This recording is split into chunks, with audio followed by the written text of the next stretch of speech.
Magandang umaga sa ating lahat. Palakpakan natin ang Panginoon sa umagang ito. Punong-puno ng grasya, blessing, healing, and miracles today. Amen.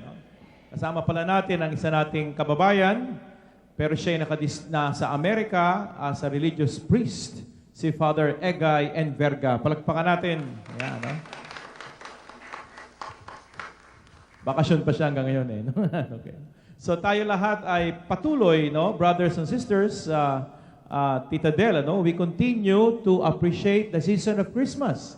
Ang kulay ng simbahan ay puti pa rin, no? Pasko pa rin po tayo, lalo na kayong mga nanonood at nakikinig sa telebisyon. Kaya kita yung simbahan, hindi pa inaalis sa mga decoration. Bakit inalis nyo na?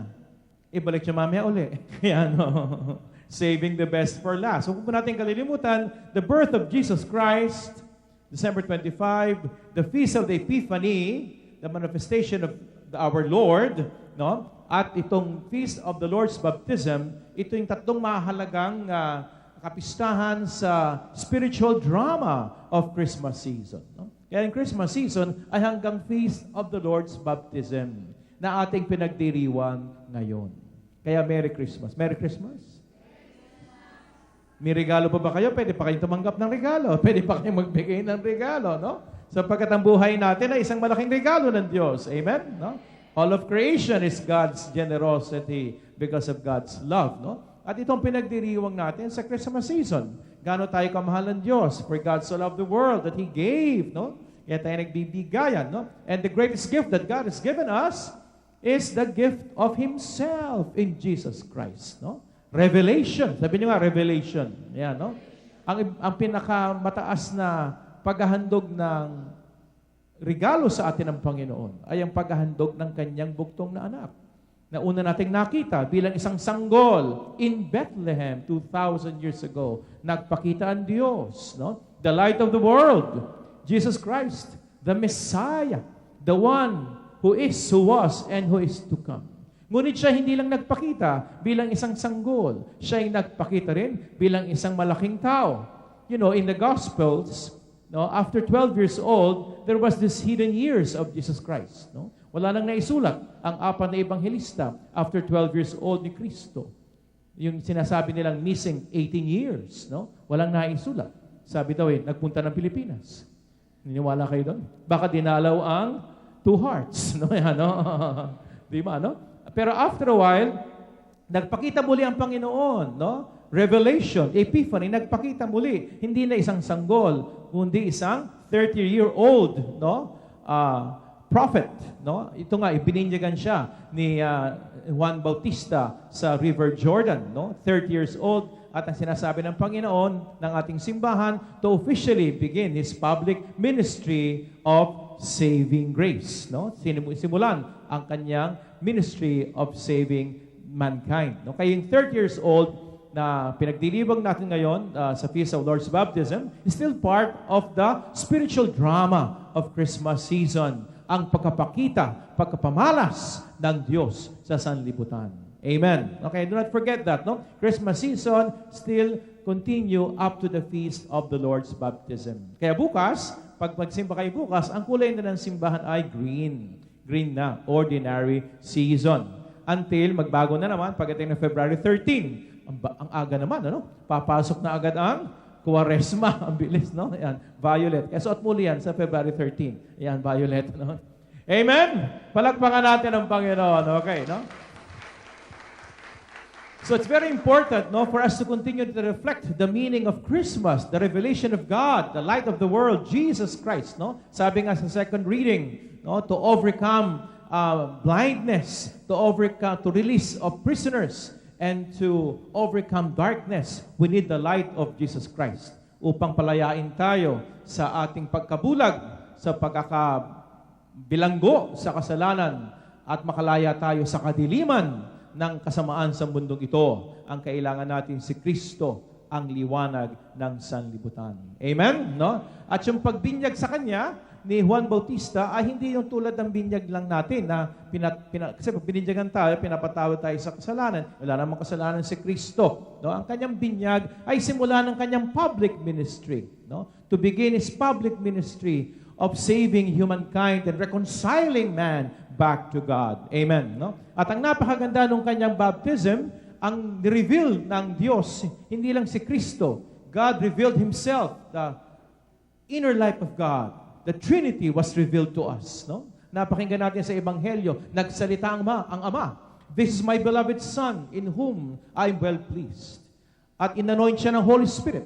No? Talaga yung revelation. Sabi niyo nga, revelation. No? Ang pagkapakita ng Diyos. God revealed Himself to us in Trinity. In the Trinity, the mystery of the Trinity was revealed to us. No? The Father, Son, and Holy Spirit. Confirming the mission of Jesus Christ as the Savior of all mankind. No? Kaya let us try to appreciate the glory, the power, and the majesty of the feast of the Lord's baptism. Ano ngayon sa atin yan? Sa ating pang-araw-araw na buhay, lalo na tayo na member ng Two Hearts, no? As we celebrate our founder's birthday. Nag-birthday pala si founder natin, no? Brother Romy. Okay, no? So, pinapaalala sa atin, nasariwain natin ang ating binyag. Brother Romy, kailan ka nagdiriw ng kaarawan mo? January 7, kailan ka naman nabinyagan? No? Minsan, nakakalimutan natin kung kailan tayo bininyagan. Meron dito nakakaalam kailan ka bininyagan? Alam mo kailan ka pinanganak, pero mahalaga nung bininyagan ka. Unless you are born again, di ba? In spirit and water, you will not be saved, Brother Romy. Tanungin mo nanay mo, o tatay mo, baka buhay pa ang ninong at ninang mo. Kailan ba? Tingnan mo yung baptismal certificate. Tingnan nyo yung baptismal certificate nyo para malaman nyo, kailan ka pumasok sa buhay ni Kristo. Kailan ka pumasok at nakiisa sa misyon ni Kristo. Kaya mahalaga itong araw na ito, sinasariwa natin ang ating bagong buhay when we were born again. Amen? John chapter 3, unless you are born again in spirit and water, you will not be saved. Sabi ni John the Baptist, another one is coming mightier than I. He will baptize you with spirit and fire. That is our baptism. Amen? Yan ang pinakamahalagang. Sabi nga ni Pope John Paul II, the Blessed John Paul II, the most important day of his life, when he was baptized. No? Sabi ni John Paul II, hindi nung siya ipinanganak, o naging pare, o naging obispo, o naging papa. Ang sabi ni Blessed John Paul II, when I was baptized. That was my most important day in life. Sapagkat pumasok ka sa buhay ni Kristo. You entered the life of God, life of grace, life of holiness, life of God's presence. Amen. Palagpakan natin ang Panginoon. No? Sabi nga ni St. Peter, nang tayo bininyagan, we became the chosen race, the royal priesthood, a holy nation, a people set apart. Huwag niyong kalilimutan, hindi kayo ordinaryong tao. We are not ordinary people in this world. Na-aksidente lang. There is a reason why we are here. Amen? No? To share. Kaya ngayon ang ibig sabihin ng Christmas. God becoming man, nagkatawan-tawang Diyos, upang ang Diyos ay makiisa sa buhay ng Diyos. No? God became man, so that man may become God. Makiisa tayo sa buhay, sa kagandahan, kabanalan, kaluwalhatian ng Diyos. Kaya hindi ka ordinaryong tao. Amen? Hindi kayo ordinaryong tao. Kaya become who you are. Itong maganda itong araw na ito, we are being reminded to become who we are. We're not ordinary people. We're a chosen race, a royal priesthood, a holy nation, a people set apart. Sariwain natin ang ating binyag. Naalala ba yung bininyagan kayo? Na tayo mga sanggol pa. We shared in the life of God and in the mission of Christ. Di ba? Ano ba yung mission? To priestly, prophetic, and kingly mission. Yun ang ating. Ngayon, Year of Faith. Pinagdiriwang natin ang Year of Faith. At ang sabi ng mahal na Papa, during the Year of Faith, sariwain natin ang basic ng ating Catholic faith. Sariwain natin, discover natin, sino ba si Kristo na ating Diyos at tagapagligtas? Ano ang simbahan na kung saan tayo ay kabilang? Amen? Year of faith. No? At napakahalaga dyan, to go back to the basic, to be aware of who we are. Nung tayo bininyagan, nakiisa tayo sa buhay ng Diyos. To become priestly people. To become priest. Sabi nyo, priest. Yan. Mabuhay sa kabanalan. Yan ang ibig sabihin, to offer our lives to the Lord. Living sacrifice, holy and pleasing to God. Romans 12. Offer your body, offer your mind, offer your soul, offer your strength to God. Holy and pleasing to God. That is the meaning of priestly. No? Tulad ng pare, inahandog ang buhay para sa Diyos. Naunang naghandog ng buhay para sa iyo. To live a life of holiness. Yan ang ibig sabihin ng binyag. Dumubog tayo sa tubig, nilubog tayo sa tubig upang tayo ay makalaya sa kasalanan, patawarin sa lahat ng pagkakasala at maging bagong tao kay Kristo. Mamatay sa kasalanan, maging mabuhay kay Kristo. Yan ang ibig sabihin ng binyag. Nilubog tayo sa tubig. Mamatay sa kasalanan, maging bagong tao kay Kristo. Amen? No? Mamatay sa kasalanan at maging bagong tao kay Kristo, symbolized by the immersion of water. Kaya nung bininyagan ka, anong kulay ng damit mo, Brother Romy? Hindi itim, tiyak. No, yan, no? Ayan, paborito mo itim, pareho tayo. Paborito ko itim, para mukhang payat. Ano? Ayan, no? Pero nang tayo bininyagan, anong kulay na suot natin? Purity, kabanalan, holiness. No? Kaya sa araw, we strive to overcome our personal sins. Yung mga inner demon, demonita sa buhay natin at lumago tayo sa kabanalan ng Panginoon. Amen? Palagpakan natin ang Diyos. No? Kingly function, pangalawang mission natin sa buhay ni Kristo, kingly. Tulad ni Kristo, naglingkod ang Diyos. He came not to be served, but to serve and offer His life for the ransom of many. Mark 10:45. Ganun din ang buhay natin. Buhay paglilingkod. Sabi nga ni Cardinal Tagle sa kanyang programa, we live to serve. Can you say that? We live to serve. Ba't ka ba nabubuhay sa mundong ito? Brother Romy, ikay nabubuhay upang maglingkod. Tulad ng Diyos na nagkatawan tao, hindi upang paglingkuran, ngunit upang maglingkod para sa iyo. Hanggang ngayon, naglilingkod ng Diyos. Tinuturuan ka ng Panginoon sa kanyang salita. Nangungusap sa iyo. Papakainin ka mamaya para ka gumaling sa iyong karamdaman. Gusto niyong gumaling sa karamdaman? Patawarin sa kasalanan? Lumaya sa lahat ng umaalipin sa inyo? Yan, tingnan niyo, second reading. No? Jesus went about doing good. Acts of the Apostles, doing good. Jesus went about doing good. Exercising, forgiving, healing, naglilingkod sa pamamagitan ng pagkapatawad, pagkapagaling, pagkapalaya sa atin, sa lahat ng mga umaalipin sa atin. We live to serve. Kingly mission. We live to serve. Amen? No? Maraming naghihirap ngayon sa ating bayan. Maraming nagugutom, maraming may sakit. Pero lahat lang yan ay gawa lang ng tao. Kahirapan gawa lang ng tao. Gutom gawa lang ng tao. Kawalan ng trabaho gawa lang ng tao. Kaya tayo hinahamon. Kingly mission to spread the loving service of God. Amen.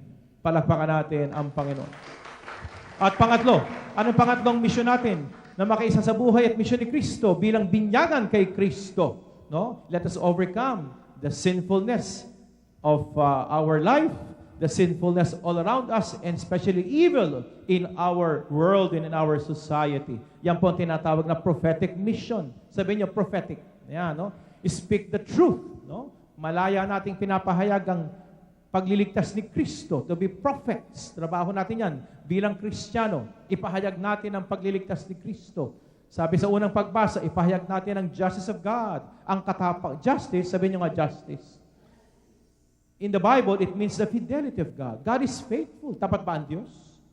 Say, Brother Romy, tapat ba ang Diyos? Yes, tapat ang Diyos. Pahayag na kaya siya pinadala yung kanyang anak. Sapagkat tapat ang Diyos. Nagkasala ang tao. Pinadala pa rin ang kanyang anak upang tayo iligtas. Because God is faithful. That is the meaning of justice. Pistos, the fidelity of God. No? Tapat ang Panginoon. Kaya mahalaga na ipahayag natin ang katotohanan at tayo ay maging tapat sa Diyos. No? Prophetic mission to spread the love of God, the saving grace of God, the fidelity of God, and the challenge for us to be faithful to God. Amen? Lalo na ngayon, marami ang nag-iimpluwensya ng buhay natin. Marami mga ismo. Sabi niyo nga ismo. No? Mga kaisipan ng tao. Ginagawang legal ang mali. No?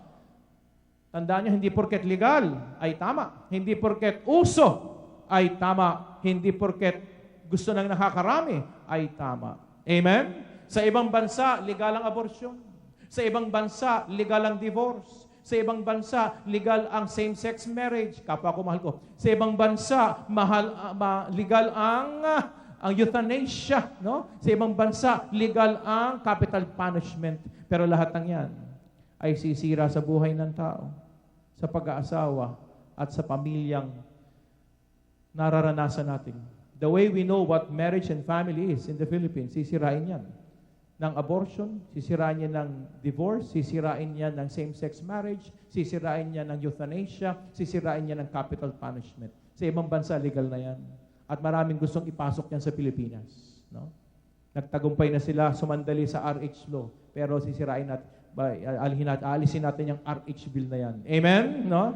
No? At marami ipapasok sa Pilipinas. Pero hindi tayo pwedeng pumayag dyan. Kaya we need the prophetic role of the Christian following our Lord in Jesus Christ. Amen? No?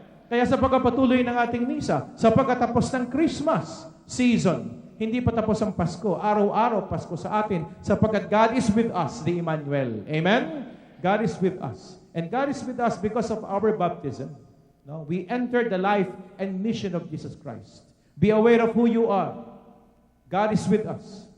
And to share in the mission of Christ, the priestly, the kingly, and the prophetic mission of Christ for the salvation of the world.